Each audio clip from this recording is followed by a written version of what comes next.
Ambad MIDC परिसरातील रस्त्यांची बिकट अवस्था आणि वाढत्या अपघातांच्या पार्श्वभूमीवर नाशिक जिल्हा ट्रान्सपोर्ट असोसिएशननं सामाजिक बांधिलकी जपत रस्त्यांवरील खड्डे बुजविण्याचा उपक्रम हाती घेतला।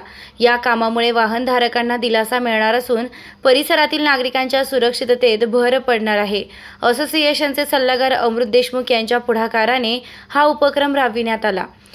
यावेळी अध्यक्ष पीएम सैनी, चेअरमन राजेंद्र फड, सचिव बजरंग शर्मा, उद्योजक चंद्रशेखर भोसले, चैतन्यकुमार शितोळे, कुंदन दरांगे, दलबीर प्रधान, सुभाष जांगडा, दीपक ढिकले, अशोक पवार, तेजपाल सोढा, राजेश इसरवाल, राजेश शर्मा, विजय लहामगे यांच्यासह पदाधिकाऱ्यांनी सक्रिय सहभाग नोंदवला।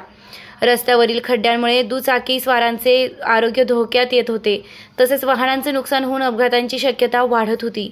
ही गंभीर परिस्थिती लक्षात घेऊन असोसिएशननं स्थानिक नागरिकांच्या सहकार्यानं रस्त्यांची डागडुजी केली।